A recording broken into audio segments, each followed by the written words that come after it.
La noche del 23, los linarenses se echan de nuevo a la calle, esta vez para pedir a Dios lo que no son capaces de dar los japoneses: esperanza. Padre nuestro que estás en el cielo, santificado sea tu nombre. Venga a nosotros tu reino. Hágase tu voluntad en la tierra como en el cielo. Hay que buscar un periodo de acuerdo, un pacto que propicie el mantenimiento de la actividad industrial en Linares por parte de Suzuki. Y una vez acordado este mantenimiento de Suzuki, la Junta y el Ministerio de Industria cooperarán económicamente hasta el límite de sus posibilidades para que esos acuerdos tengan un sustento económico dentro de lo posible. El 24, una multitud de más de 60.000 personas llega desde todo Jaén en una concentración humana sin precedentes en Linares bajo un solo grito: Santana no se cierra.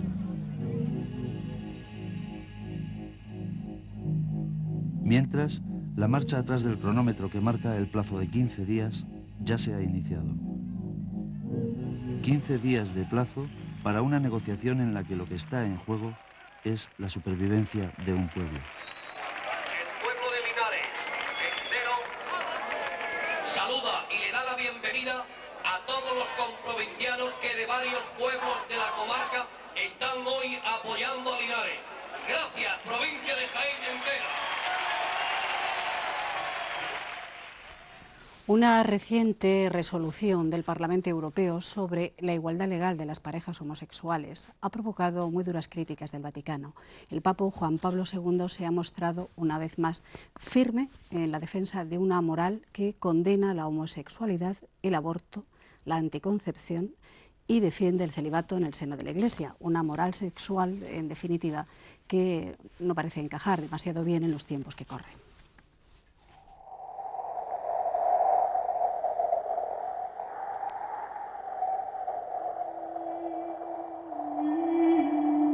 Me mandas ciertamente que refrene la concupiscencia de la carne, la concupiscencia de los ojos y la jactancia de las riquezas. Me mandaste que me abstuviera del trato carnal con mujer, y después me aconsejaste algo mejor que el matrimonio que me permitías, y así se hizo porque tú me lo diste, incluso antes de verme hecho dispensador de tu sacramento.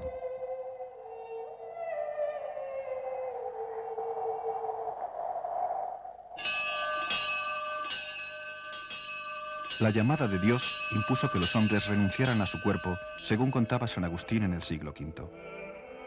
Entrar en la casa de Pedro exigió renunciar a los placeres del mundo y a sus vanidades. Jamás deberían pecar contra el sexto mandamiento. Hoy, casi en el año 2000, el debate continúa en el seno de la Iglesia Católica. El celibato obligatorio, la soledad a cambio de seguir a Dios en el Evangelio, la renuncia al placer sexual para todos los católicos. Sus enemigos son siempre el mundo y la carne. Así lo dice la jerarquía de su Iglesia en Roma. Juan Pablo II lo ha tenido muy claro siempre. Desde que comenzara su mandato hace 15 años, ha denunciado los mecanismos de control de natalidad, el aborto y el placer en la reproducción. Ha condenado a los curas casados, ha defendido el celibato y ha marginado las peticiones de los colectivos gay, haciendo una condena expresa de las relaciones homosexuales. La última fue la semana pasada. Amonestó al Parlamento Europeo por su decisión de equiparar jurídicamente a las parejas de un mismo sexo. No puede constituir una verdadera familia la relación de dos hombres o de dos mujeres, y aún menos se les puede atribuir el derecho a la adopción de niños.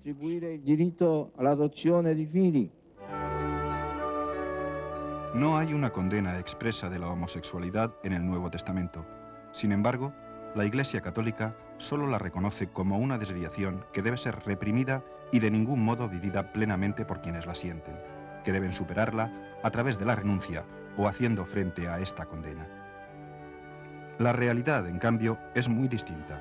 Miles de parejas viven hoy libremente su homosexualidad y reclaman salir de la marginalidad jurídica.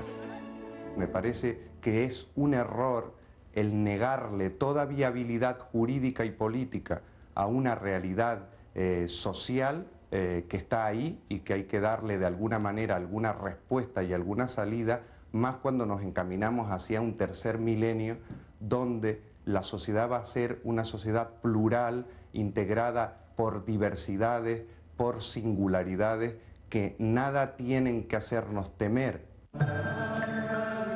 Cada día son más las voces que se levantan en contra de estas órdenes papales. Teólogos e intelectuales se rebelan contra posturas dogmáticas que reprimen el sexo, siempre que se concibe como un ejercicio liberador. Uta Heinemann, teóloga alemana, ha hecho un bestseller de un libro en apariencia escandaloso, por lo menos en su título: Iglesia Católica y Sexualidad, eunucos por el reino de los cielos. En el rebate, entre otras cosas, la virginidad de María en el momento de la concepción, lo que le valió que fuera apartada de su cátedra. No comprendo por qué Dios en el primer capítulo de la Biblia dice: no es bueno que el hombre esté solo, y el Papa dice: es aún mejor que el hombre esté solo. Eso yo no comprendo. El segundo es necesario para los miembros de la Iglesia. Yo digo, al contrario, el celibato es contra la naturaleza humana. La opinión de la Iglesia siempre ha sido diametralmente opuesta a esta teoría y ha defendido la castidad y el celibato como virtudes superiores a cualquier otra forma de realización a través del sexo, ni en el matrimonio, ni mucho menos en el sacerdocio.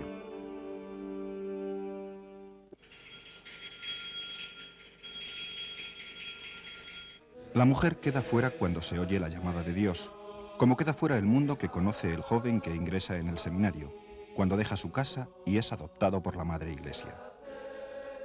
Aquí estudia durante 12 años los misterios de Dios. Así aprende a rezar, a saber lo que es un dogma o un carisma. Aquí aprende a renunciar a muchas cosas, entre ellas a parte de su cuerpo. Cuando se ordene sacerdote, este joven estará preparado para asumir la gran promesa del celibato. No tuvimos permiso para hablar con este seminarista, tampoco con el rector. En su lugar lo hizo su director espiritual. A la hora de hacer un proceso de seguimiento en la formación de esta virtud de la castidad y del amor, pues claro, hay que personalizar muchísimo, y ciertamente yo creo que si el sexto está en sexto lugar, quiere decir entonces que no es el problema fundamental. El problema fundamental está, insisto, en que estas personas amen profundamente a Dios.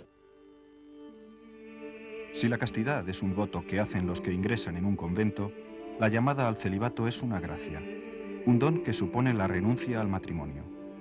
Es una promesa a Dios impuesta por los hombres en el siglo XII para servir a Dios en alma y cuerpo, aunque éste sufra. Yo el día que sentí esa llamada, le dije a Dios esta oración: con lo que me gustan las mujeres guapas y bellas con las que estoy viviendo, ¿por qué me has hecho esta faena? Y lo único que me contestó: pues porque estoy seducido por ti y también quiero dejarme seducir por mi evangelio y por mi reino. Y claro, que cada mañana al levantarme, si me siguen gustando las mujeres, el saberlas respetar como persona, que es un valor de mi celibato, pues me cuesta mucho. Por eso he dicho que no lo soy, voy siéndolo cada día. Rezar para no pecar, para estar con Dios y con los hombres. Para ser ortodoxos con el Papa, con la ley del hombre, no existen recetas magistrales, pero cada uno utiliza sus defensas para no caer en la tentación. Primero, no metiéndose en el peligro. Después habrá que recurrir a ese poder que Dios tiene para que nos ayude. Y luego, si una vez tropieza uno, no digo yo en este terreno, en el que sea, pues tenemos un sacramento, que es el de la confesión, donde se nos perdona. Cada día el servicio a Dios a través de la oración, del apostolado y de los trabajos en la comunidad, en las parroquias, para adorar a Dios o para hacer más llevadera la vida de los hombres en este valle de lágrimas. Olvidar que somos seres sexuados a costa de un esfuerzo que solo uno puede valorar lo que ha costado.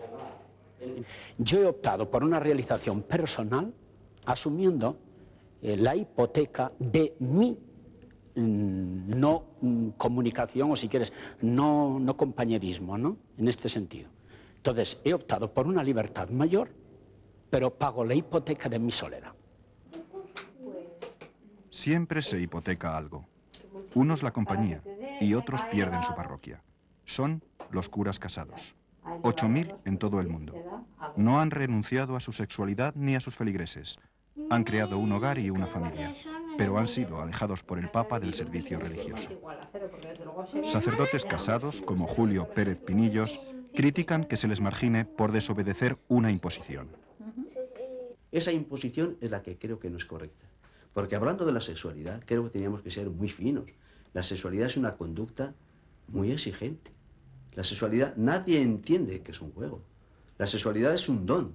La sexualidad es una comunicación. La sexualidad es un ir y venir de persona a persona. Eso es lo profundo de la sexualidad. Entendiendo que el cuerpo, diríamos, es muchas veces el vehículo. Sexualidad, castidad, renuncia o sacrificio. Estos términos siempre están de actualidad en los debates de la Iglesia. Las relaciones afectivas, los placeres de la carne, son asuntos no resueltos. Sigue siendo difícil mantener una actitud y comprender la ajena. Yo creo que esta es una de las asignaturas pendientes y mientras no consiga mutar su concepción del ser humano de manera dualista a una concepción más unitaria, pues su actitud ante este tema será la misma que ante todos los demás. Una actitud represiva, prohibitiva, y no admitirá en la experiencia o la vivencia de la sexualidad más que aquello que está regulado, que está legislado y que está decidido desde una instancia superior al ser humano. Los obispos no quisieron manifestarse sobre este tema, pero sí dejaron grabar estas imágenes en la ceremonia de acolitado. Es el primer escalón que sube un joven camino del sacerdocio. Ya desde muy temprano, consagra su amor a los hombres en este sacrificio. Así lo pide su Iglesia, y eso espera de él la jerarquía. Si quiere seguir aquí, debe mantener su soltería, su castidad desde muy joven y por el resto de sus días. El camino es empinado y doloroso. Ya en el segundo concilio de Letrán, en el siglo XII, la Madre Iglesia pidió a sus sacerdotes que fueran célibes, solteros por amor a Dios. Les exigió una renuncia por la que pagan la hipoteca de su soledad.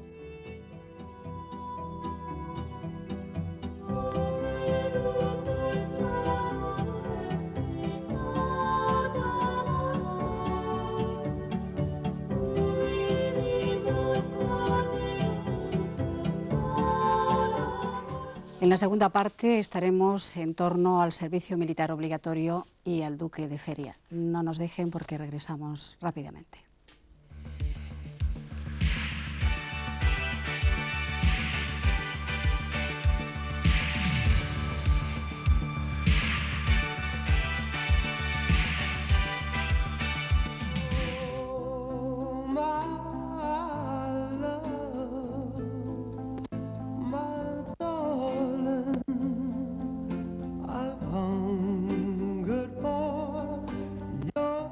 Citroën Santia, estructura reforzada, seguridad y belleza.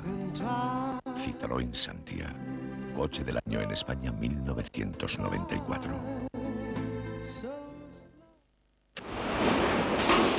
Esta noche Viña del Mar se convierte en lugar de encuentro de las estrellas de la canción. Marta Sánchez, Miguel Bosé, Alejandro Sanz, Cristina y los Subterráneos, Emmanuel, Willy Colón, Donna Summer, Luis Miguel, Julio Zavala, Miguel Ríos y Plácido Domingo en la cita musical más importante del continente americano.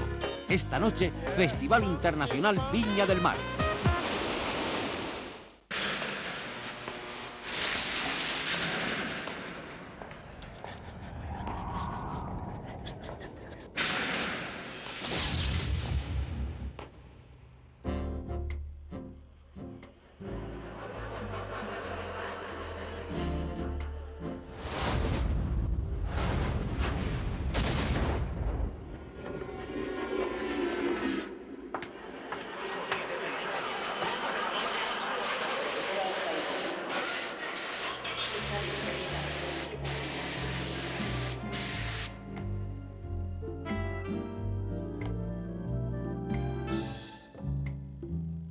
Mírate en la 2. ¿La salud es demasiado importante como para ponerle parches, parches, parches y más parches que al final no solucionan nada? Grupo Vitalicio te asegura el más completo plan de medicina preventiva, los mejores especialistas y hospitales del mundo, sin franquicias ni papeleos, para que no pongas más parches a tu salud. Seguros Grupo Vitalicio. A grandes males, grandes remedios.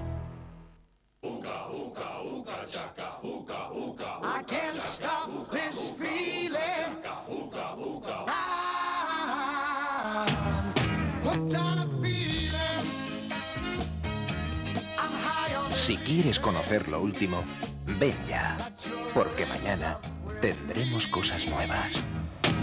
El Corte Inglés, especialistas en ti.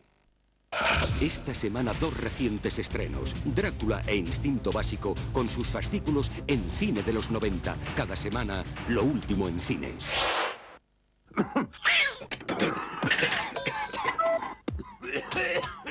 Las pastillas del Dr. Andreu, para la tos. Ver composición.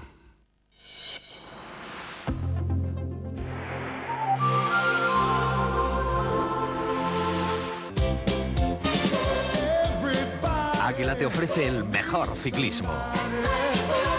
Águila te ofrece ciclismo para todos. Águila, para todos.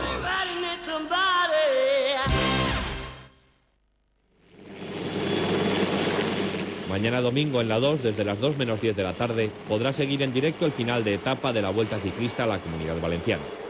Y a partir de las 9:15 de la noche, el resumen de la etapa del día, también por la 2.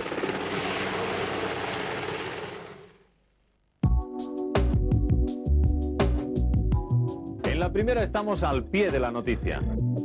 Unos somos conocidos y otros trabajan detrás de las cámaras. Con todo lo que el mundo da de sí, desde la política a la cultura, buscamos la imagen de la vida. Una imagen que les mostramos desde todos los puntos de vista.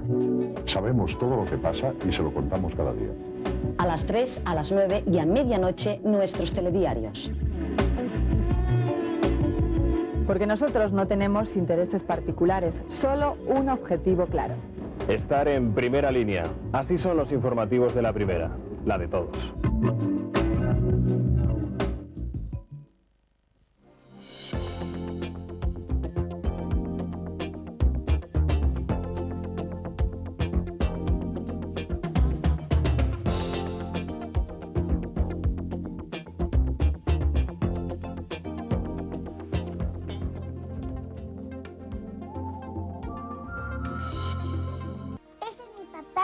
biológico.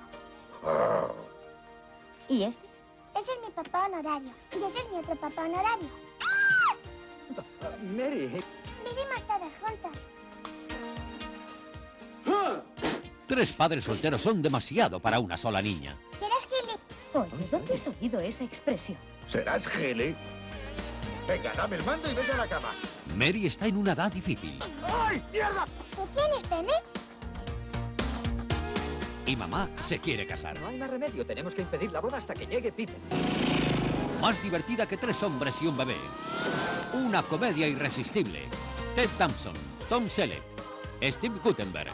3 hombres y una pequeña dama. Mañana por la noche, la película de la semana.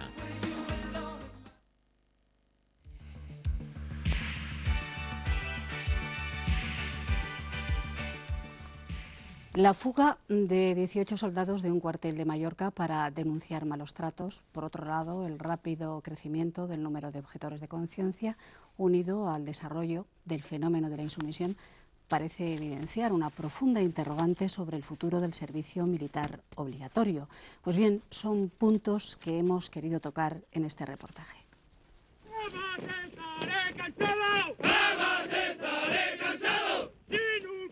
Son miembros de la Compañía de Operaciones Especiales, los Boinas Verdes, unidad de élite del Ejército de Tierra. En combate sus misiones son extremadamente arriesgadas, ya que se tienen que infiltrar tras las líneas enemigas. Aquí vemos unas maniobras que el pasado jueves realizaban los Boinas Verdes de la base General Asensio de Palma de Mallorca. Pero faltaban 18 soldados, un tercio de la compañía. Días antes, se habían fugado de su cuartel.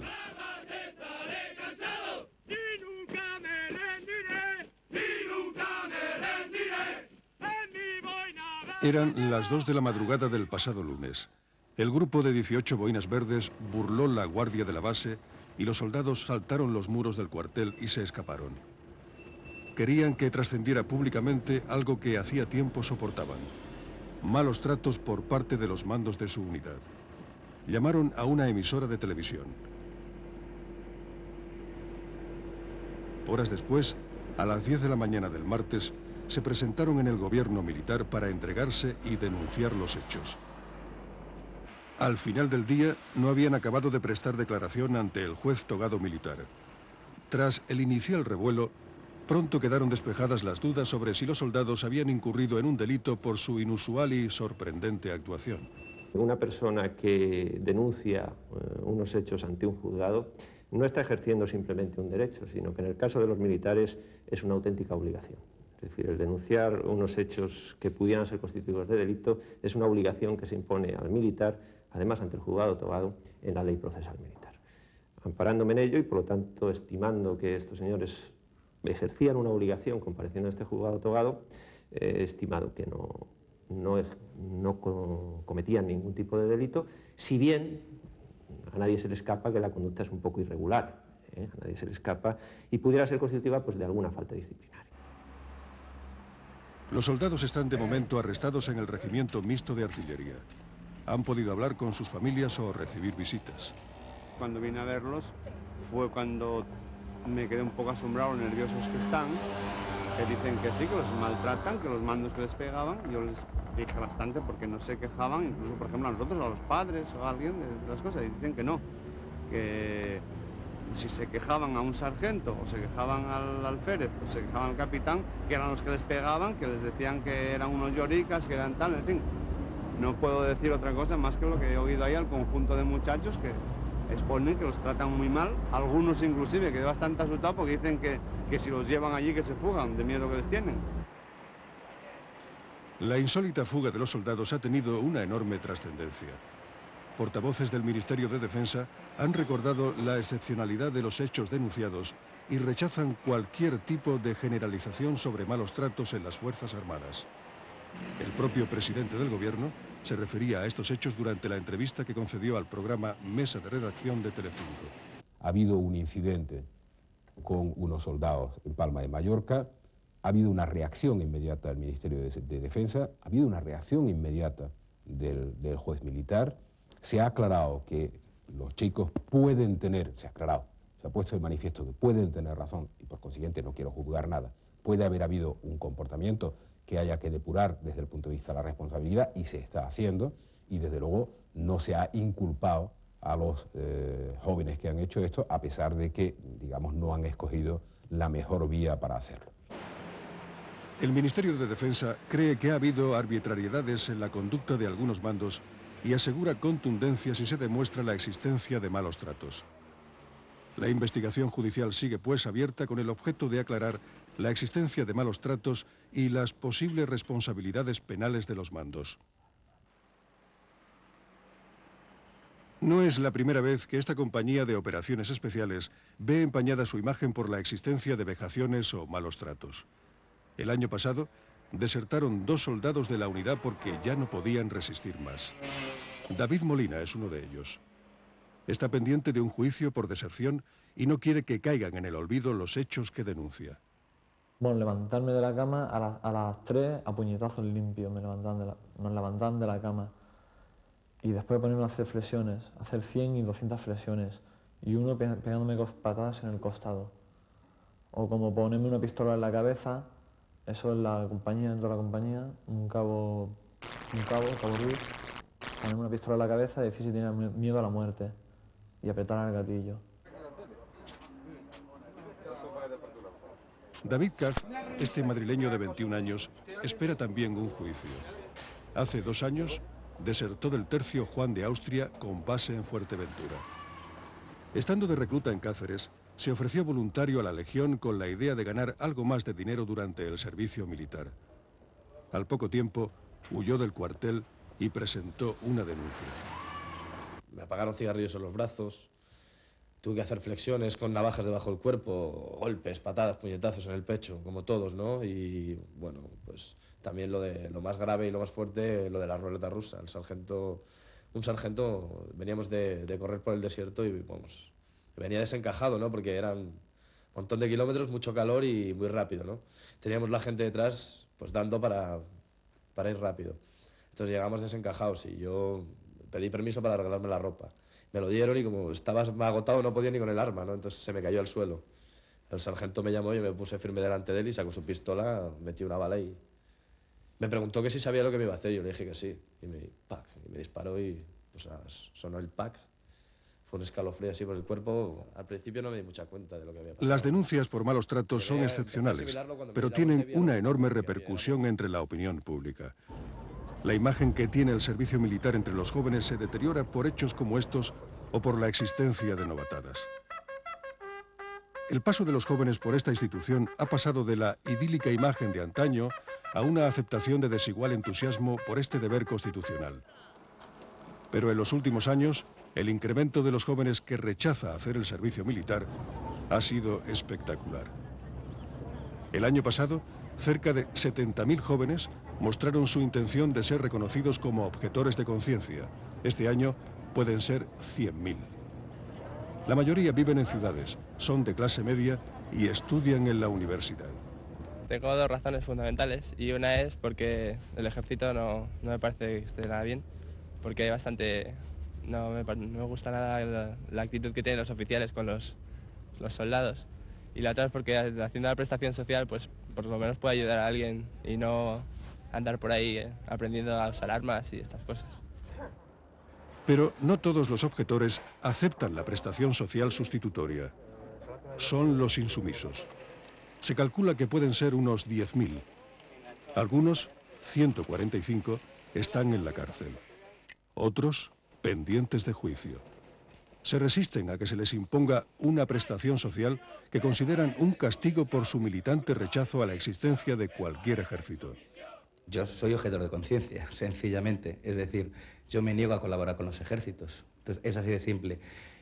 Lo que pasa es que, evidentemente, hoy por hoy, en ese estado, como casi ninguno, la objeción de conciencia no es tolerada, más que si acaso como una exención personal a la obligación de hacer el servicio militar, pero nuestra lucha no trata de eso. Nuestra lucha trata de superar esas causas, que decía, esas causas de la existencia de los ejércitos, y es una lucha colectiva, es un movimiento amplio de mucha gente, es una lucha política. En la objeción de conciencia, por utilizar una imagen muy gráfica, es como el arca de Noé, hay un poco de todo. Y le diría, aunque sea de forma muy resumida, que las familias caracterizadas con más nitidez es una minoría muy pequeña de objetores auténticos, de verdad, que por motivo de conciencia no hacen el servicio militar y que no tienen ni plantean ningún problema para hacer un servicio civil, social, en beneficio de la colectividad. Y por tanto nada que objetar a esta posición de estos jóvenes. Hay otra minoría, también son muy poquitos, que no les gusta, no quieren hacer servicio militar, pero tampoco les gusta la prestación sustitutoria social, es decir, cuidar a ancianos o limpiar ríos, y no les gusta tampoco pues, la sociedad que tenemos, hay que contar con ellos. Son razones fuertemente ideológicas en su caso. Pero la inmensa mayoría de los llamados objetores de conciencia son objetores de conveniencia y de ocasión. Jóvenes, en su mayoría estudiantes universitarios, pícaros tradicionales españoles, que pretenden por esta vía eludir el servicio militar y también la prestación social. Yo creo que esta es la verdadera objeción de conciencia en España. El espectacular aumento de la objeción en nuestro país preocupa a muchos responsables políticos. Si continúa la progresión de jóvenes que no quieren pasar por los cuarteles, no solo sería casi imposible que cumplieran ordenadamente la prestación social, sino que en el futuro el servicio militar obligatorio podría verse afectado. El día de hoy no supone en modo alguno una amenaza para la formación del reemplazo anual. En el futuro, pues evidentemente, si no fuese capaz esta sociedad de que la objeción de conciencia en España fuese, pues como es en Francia o en Italia o en los demás países, pues podría llegar a ser un problema. Siempre que surgen hechos negativos relacionados con los soldados de reemplazo, se vuelven a oír voces que recuerdan la necesidad de un debate sobre la profesionalización del ejército.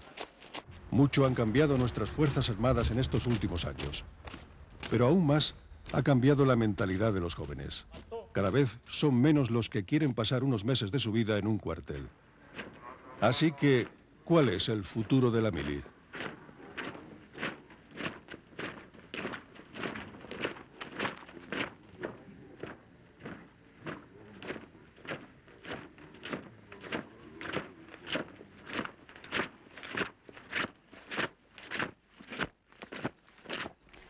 El duque de Feria se ha sentado esta semana en el banquillo de los acusados. Sevilla ha asistido expectante a un juicio que ha sacado a la luz la parte más sórdida de la ciudad, aquella en la que se mezclan nobleza y bajos fondos, en una trama de oscuras perversiones, de prostitución y drogas.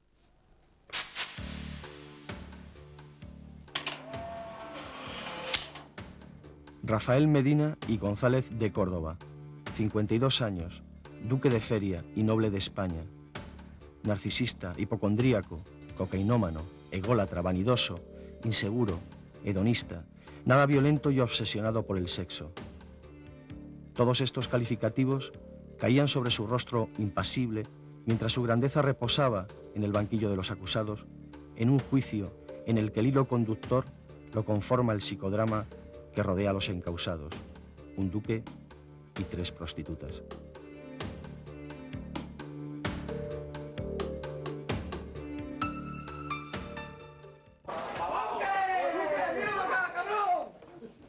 El plato fuerte estaba servido. Un aristócrata, Rafael Medina, duque de Feria, junto a 3 prostitutas toxicómanas. Sandra Álvarez, la ratita, 18 años. Mercedes Almeida, cara de pena, 25 años. E Isabel Saltares, la sádica, de 30. Acusados del rapto de una niña, corrupción de menores y tráfico de drogas. 4 personajes para un psicodrama lleno de morbo. Jueces, abogados, policías, conserjes, reporteros y curiosos están al fondo de una representación que el pasado lunes 21 de febrero subió el telón. Escenario, el Salón de Plenos de la Audiencia de Sevilla. Todo el mundo continúa pendiente del juicio. Los medios de comunicación se encargan día a día de imprimir, transmitir y editar lo que dijo tal testigo, cuando lloró el duque, lo que afirmó la ratita, negó la sádica o balbuceó cara de pena. En los pueblos y en las ciudades ya conocen los nombres de los psiquiatras que hicieron el estudio pericial de los acusados. Y la gente habla de las fotos eróticas que hacía el duque con la cámara Polaroid, como si conocieran las poses de las chicas. En tan solo una semana se han hecho decenas de reportajes, se han contado cientos de historias. Nosotros hemos elaborado esta, la que recorre la raya del palacio a la cloaca. El cigarrito, por favor.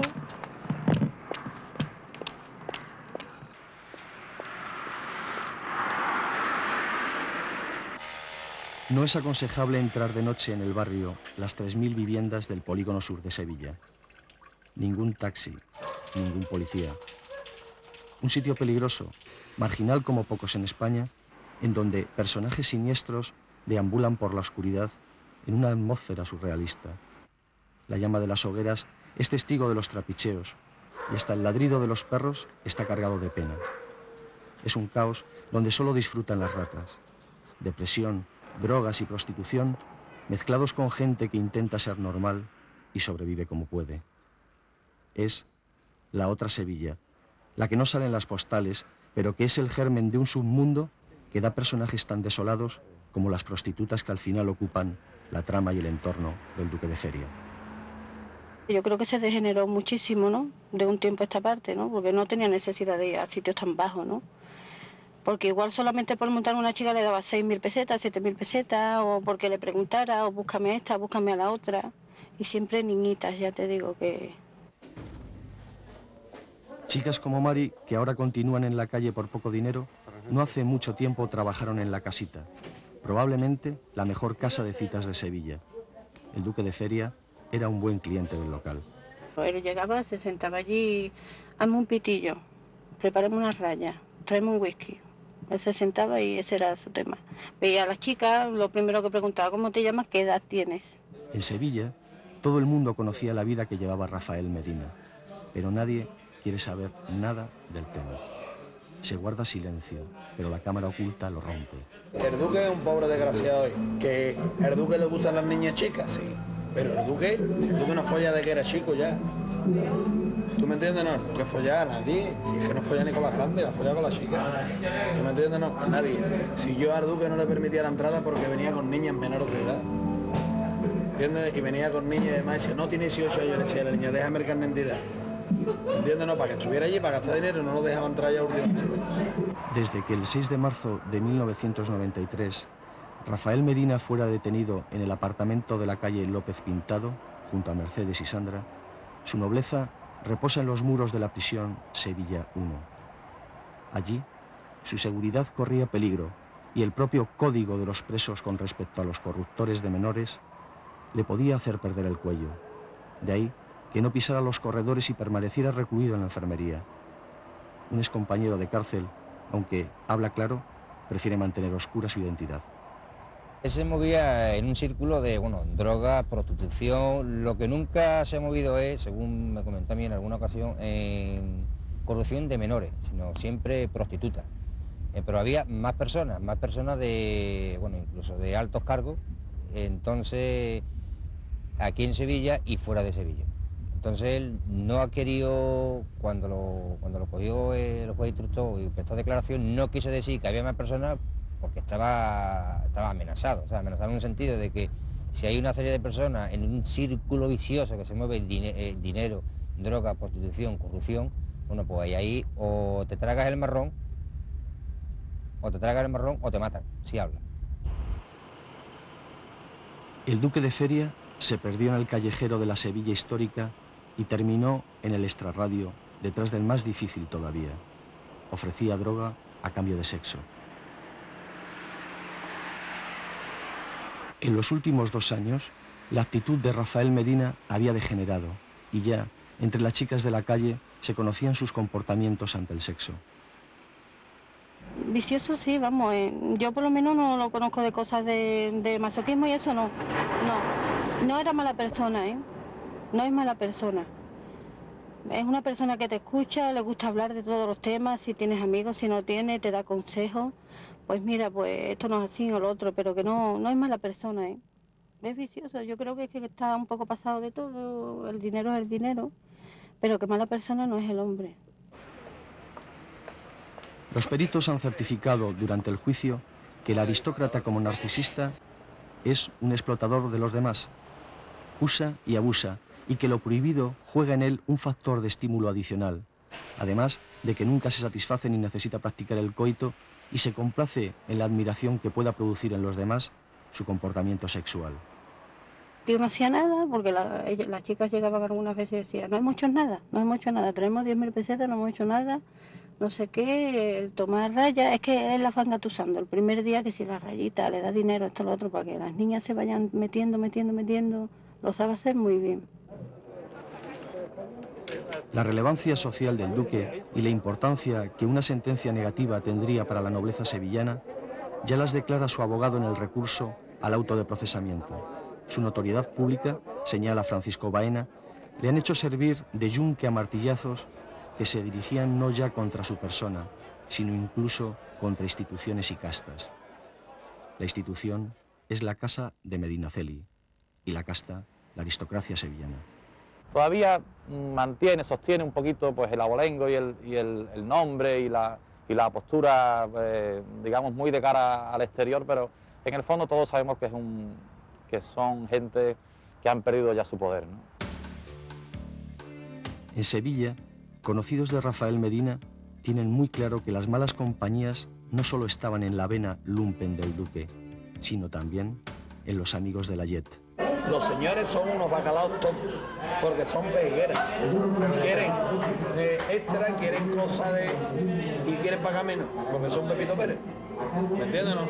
Pero como hay que atender a todos, se le atendió también a Rafael. Y Rafael al principio medianamente se le llevaba. Pero desde que se separó de la Nati, Rafael estaba incapaz. Incapaz. ¿Por qué? No se le podía atender, porque todos eran problemas con él.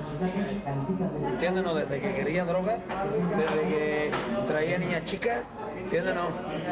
Pero que él se nos follaba desde que tuvo los niños, ya no follaba más. porque a él lo que le gustaba era tocar, pintar los labios, echar colonia. Y no podía nadie, hace un harto tiempo ya. Dos aspectos parecen claves en el hundimiento emocional del duque de Feria: la muerte de su padre y la separación de su esposa, Nati Abascal. Desde que se separó de la Nati, que ya no tenía temor, pues ya era... Todavía ya se perdió. Ahí se empezó a bajar. Entró la depresión, te lo digo yo que lo conozco. ¿Entiendes, no?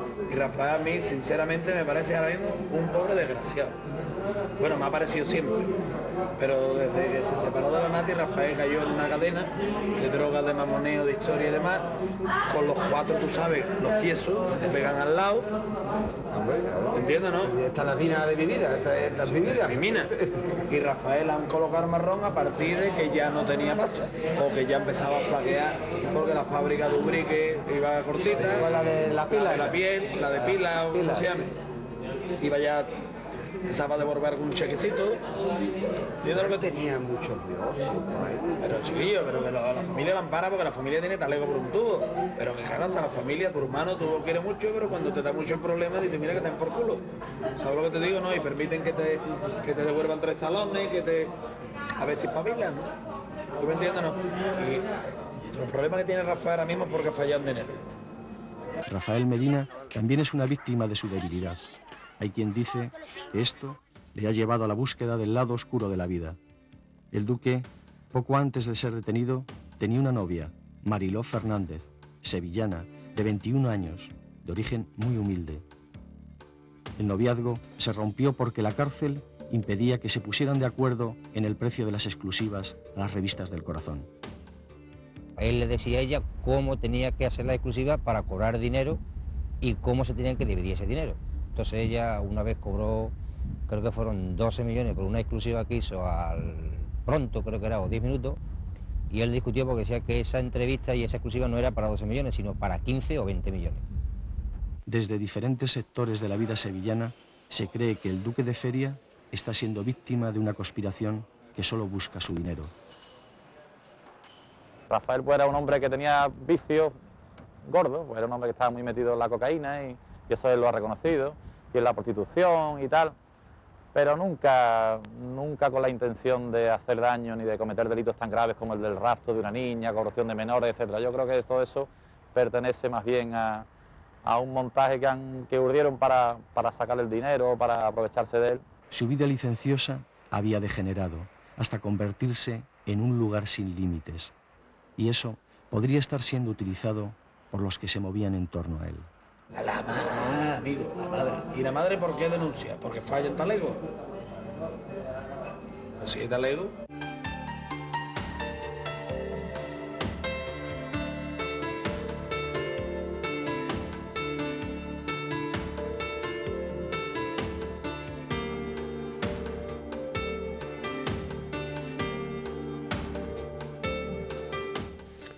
Pues nada más, señores. Muchas gracias por compartir otro programa con nosotros y hasta el próximo sábado. Buenas noches.